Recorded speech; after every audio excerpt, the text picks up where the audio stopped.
Halo Sobat Ladiniko Farm, jumpa lagi bersama Ladiniko Farm Channel berbagi tips berkebun di rumah, mudah dan murah ala Ladiniko Farm.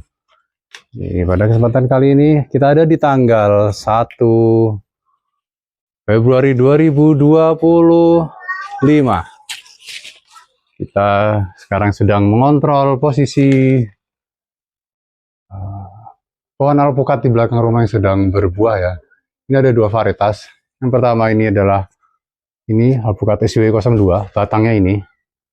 Ini ke atasnya adalah SW02. Buahnya juga lumayan banyak. Tuh. Ini buah pertama kali ya. Terus ada alpukat Roro yang batang ke sini. Ini semua alpukat Roro. Dan batang bawah ya. Ini semuanya pohon bawahnya itu aslinya alpukat Roro. Kita sambung pakai alpukat SW02. Sama-sama tipe alpukat yang buahnya besar, lebih dari 1 kilo, 800 gram sampai 1 kilo lebih ya. Tapi rasanya enak. Pulen, manis. Dan kita semua udah ngicipin semua rasanya. Ini juga ada satu lagi. Nah ini waktunya kita mau pupuk ya. Sudah bulan lalu nggak sempat kita pupuk. Ini mau kita pupuk sekarang. Baik itu pupuk semprot maupun pupuk tabur nanti ya. Ya, kita deketin yang buah paling besar. Wah, ini ya alpukat Roro. Ini yang paling besar yang ini tapi. Oke, kita lihat. Wih, itu dia. Ternyata ada yang berbunga ya. Ada yang berbunga lagi alpukat SW02-nya. Nah, karena si alpukat ini lagi berbunga lagi, berarti kita pupuknya harus pakai pupuk MKP ya. Nah, terus tambah juga magnesium sulfat karena ada beberapa yang keluar daun muda tadi di atas ya. Ini juga nih. Ini daun muda nih. Jadi kita butuh magnesium juga. Seperti apa cara kita memupuknya? Jangan kemana-mana, ikuti terus video ini sampai akhir. Nah, Sobat Ladiniko Farm, pupuk yang mau kita gunakan adalah pupuk MKP atau monokalium fosfat. Ya, dia kandungan fosfatnya 52% dan kaliumnya 34%.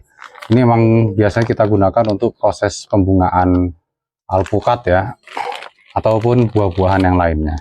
Terus kemudian kita juga akan pakai pupuk magnesium sulfat. Ini terdiri dari unsur magnesium 16% dan sulfur 13%. Fungsi magnesium itu untuk meningkatkan hijau daun. Semakin tinggi hijau daunnya, semakin pekat orangnya bahkan mendekati kebiruan, dia semakin efektif untuk melakukan fotosintesis. Jadi penyerapan unsur haranya plus dibarengi dengan kemampuan memasak yang lebih besar akan meningkatkan produktivitas tanaman. Nah, sebelum kita melakukan peracikan pupuk, kita akan tuang dulu air 1 liter ke dalam gayung. Ini adalah air hujan ya Sobat Ladiniko Farm yang kita tampung pakai galon-galon.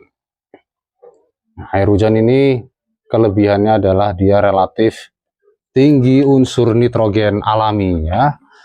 Terus yang kedua, dia juga bikin kita jadi lebih hemat air ya. Ini kita masukkan ke dalam tangki kurang lebih 5 liter ya, supaya nggak kosongan tangkinya. Terus ada air yang langsung masuk ke dalam ini semprotan, selang semprot ya. Jadi bukan larutan yang pekat ya yang masuk ke dalam selang, tapi adalah air biasa dulu. Supaya apa? Supaya ketika nanti disemprot nggak overdosis ya, daunnya gosong ya. Kalau yang masuk langsung larutan yang pekat di sini, misalkan 1 liter kita ini langsung masukkan sini baru dicampur air, nanti airnya masuk duluan ke dalam selang, itu terlalu pekat dan bisa bikin daun gosong karena overdosis. Nah, kenapa kok tadi air hujan itu bisa mengandung nitrogen? Nah, ini lagi-lagi pelajaran apa? Geografi kayaknya ya, atmosfer itu ya. Ada berapa strata, ada 7 strata. Nah, atmosfer kita itu sebagian besar didominasi oleh gas nitrogen ya. 70% ya mengandung nitrogen, terus sekitar 20% itu oksigen. Jadi komposisinya emang lebih tinggi nitrogen. Secara otomatis ketika air hujan lewati atmosfer, ya, gas-gas itu akan ada beberapa yang istilahnya terserap oleh air ya. Jadi akhirnya tinggi nitrogen. Oke, sekarang kita akan racik pupuknya. Kita akan gunakan 3 sendok makan pupuk MKP. 1, 2, 3. Oke, cukup. Selanjutnya kita akan gunakan magnesium sulfat. 1 sendok saja cukup. Nah, lanjut kita aduk sampai benar-benar larut. Nah, kalau pengalaman kita untuk melarutkan pupuk ini menggunakan gayung 1 liter ini biasanya 3 kali ya kita refill airnya. Akhirnya 3 kali kita ngaduk baru bisa benar-benar larut. Oke, coba kita masukkan ke dalam galon terlebih dahulu ya, nggak langsung ke tangki ya, supaya nanti larutannya itu nggak terlalu pekat.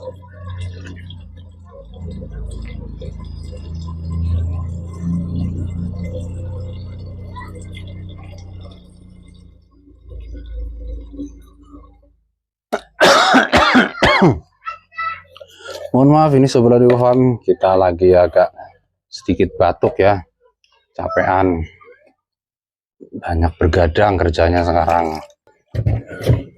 Aduk lagi. Nah, kenapa kok kita pakai pupuk kalium atau monokalium fosfat ya, atau tinggi kalium dan fosfat?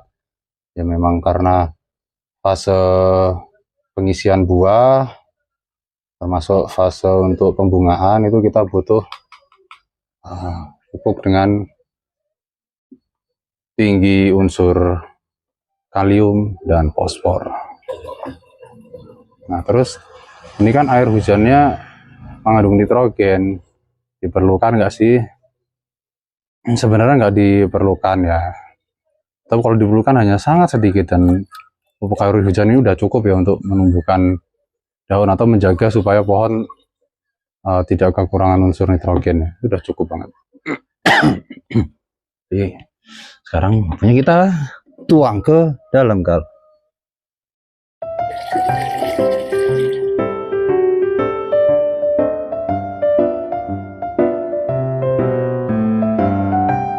Dituang ke galon, ke dalam tangki ya. Ada 12 liter ya, pas ya, sesuai ya.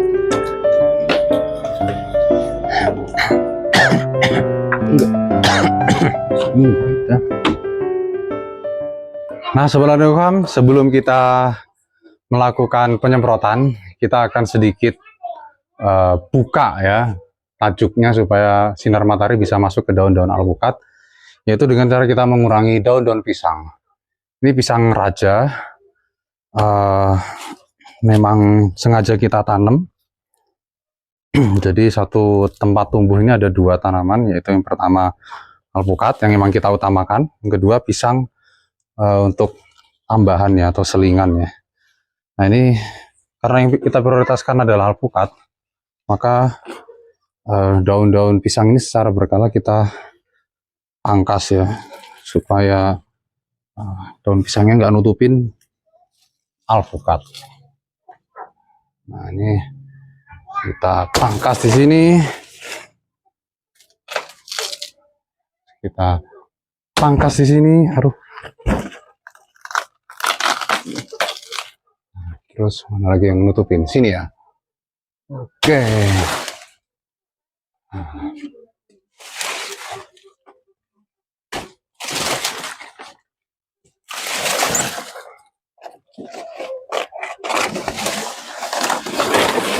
Oke, ini sementara ini juga sekalian.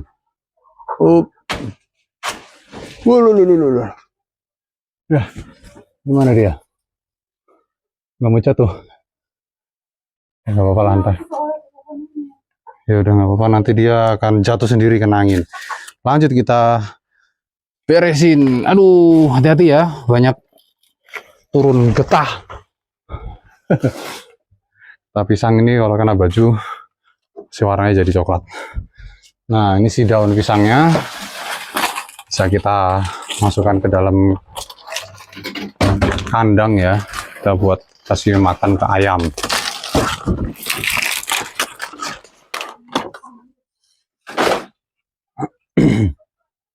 Oke, jadi udah lumayan ya.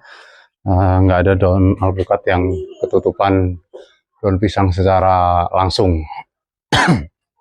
Kita akan lanjut penyemprotannya. Bismillahirrahmanirrahim, waktunya kita semprot.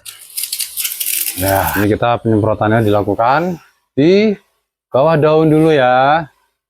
Buat sobat Ladeko Farm yang sudah lama ngikutin kita pasti sudah tahu kenapa penyemprotan kita prioritaskan di bagian bawah daun. Nah, buat sobat Ladeko Farm yang belum tahu, mungkin bisa lah lihat video-video kita sebelumnya ya. Pasti kita selalu menjelaskan hampir di setiap video sampai bosan yang jelasin. Bahkan mungkin yang denger juga bosan. Tapi memang kita selalu jelaskan supaya sobat Ladeko Farm itu paham ya. Kenapa kok harus nyemprotnya begini begitu. Jadi nggak hanya asal ngikutin gerakan menyemprotnya, tapi esensi dari gerakan itu tuh apa sih sebenarnya? Nyemprot kayak gitu tuh apa sih sebenarnya fungsinya, manfaatnya buat tanaman gitu. Jadi buat pemula-pemula cocok banget ya kita jelaskan sepengetahuan kita yang kita tahu. Mungkin ada sedikit penjelasan yang agak ilmiah ya, karena emang segala sesuatu itu bisa dijelaskan secara ilmiah ya. Supaya nggak hanya sekedar mitos-mitos aja yang dikembangkan. Karena ya kalau kita mau pertanian kita itu maju ya, kita juga harus belajar ya secara ilmiah ya. Mau hasil tanaman kita baik itu ya emang semuanya bisa diteliti secara ilmiah, dijelaskan secara ilmiah ya. Terus kenapa kok kenapa kita nggak mau belajar gitu? Ya, belajar juga nggak harus di pendidikan formal ya. Ya dengan cara ngeliat YouTube kayak gini, saya yakin sudah punya pendidikan dasar lah. Kan sudah jadi program pemerintah kita. Wajib belajar berapa? 12 tahun. SD, SMP, SMA gitu kan. Iya, basic-basicnya sudah ada. Sekarang pas.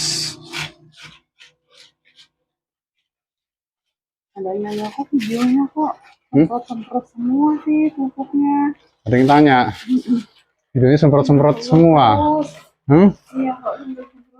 Ya ini ya kita kenapa kok kebanyakan video semprot ya, emang aktivitas rutin kita itu nyemprot ya, paling banyak nyemprot. Terus pupuk kocor itu hanya sebulan sekali, atau pupuk tabur itu hanya sebulan sekali, paling sering tuh 10 hari sekali itu kita nyemprot. Nah, jadi kenapa kok kita nyemprot terus videonya? Mohon maaf ini ya Sobat Ladeko Farm, kesibukan kita ini kan bukan hanya berkebun ya, tapi macam-macam. Nah, aktivitas berkebun kita yang paling sering ini kebetulan nyemprot 10 hari sekali.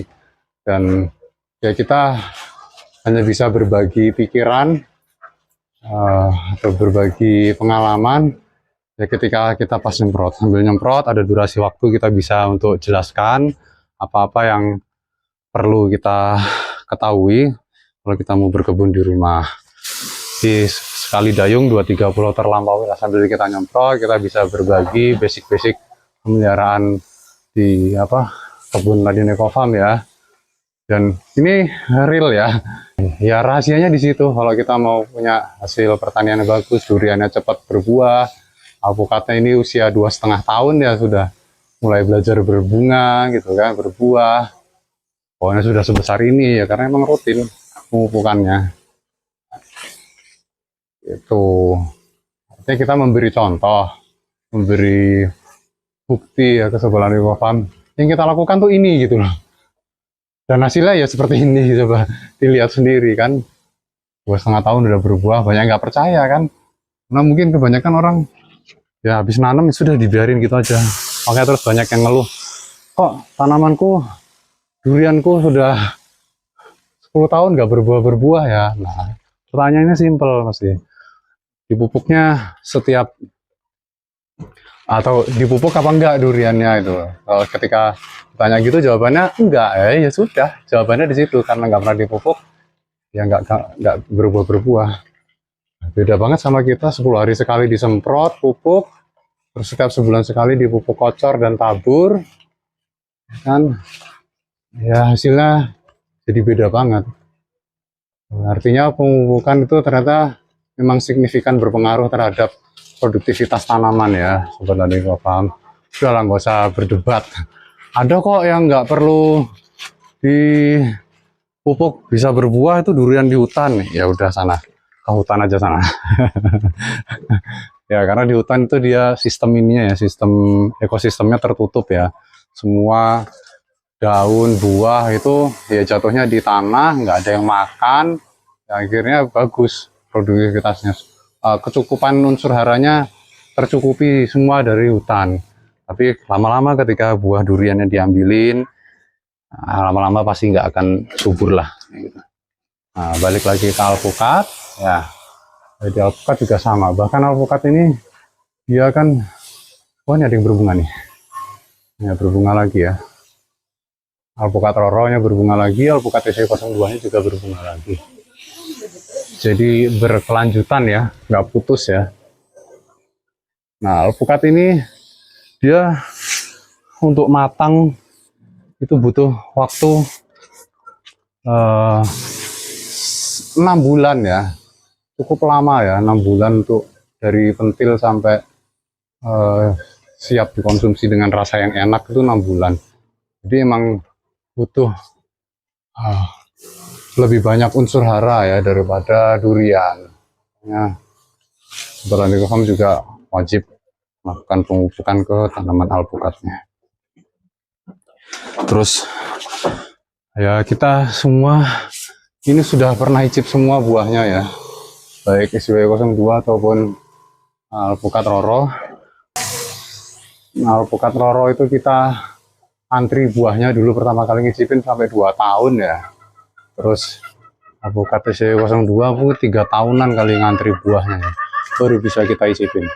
Dan kita sudah bagi ini ya, waktu kita mereview rasanya ya itu di YouTube Ladang Info Farm ya, silahkan dicari aja video-video yang agak lama ya. Jadi kita putuskan akhirnya ya menanam kedua jenis ini, dan ternyata terbukti di sini bisa berbuah cukup genjah ya. Kita sempat khawatir di SW02 itu ada yang bilang isu ya, nggak genjah gitu. Kita sempat khawatir, ternyata begitu berbuah di kita, wow, bagus-bagus aja tuh, buahnya banyak tuh. Ya memang kemarin ada yang rontok karena hujannya terus-menerus ya. Nah, tapi ini ternyata berbunga lagi. Artinya apa? Kalau berbunga lagi ya memang genetiknya bagus. Selain dari memang perawatan kita pupuknya rutin ya. Unsur hara tercukupi, genetiknya bagus, ya dia akan berbuah susul menyusul gitu. Nah, kelebihan SW02 itu dia apa namanya, bijinya itu relatif kecil ya, dibandingkan dengan ukuran daging buahnya, atau edible portionnya itu jadi lebih tinggi daripada alpukat roro, tapi rasanya sama-sama enak. Terus kemudian kulit buahnya kalau matang itu berwarna kecoklatan, jadi kita nggak perlu repot-repot untuk ini udah matang atau belum, udah tua apa belum. Itu cukup dilihat dari kulitnya, nanti berubah jadi kehitaman, kalau merah kehitaman kalau sudah tua. Kalau roro tetap hijau. Demikian ya penyemprotan kali ini. Terima kasih sudah menonton video ini sampai akhir. Jangan lupa subscribe Ladang Info Farm channel untuk mendapatkan tips berikutnya. Sampai jumpa di next video. Bye.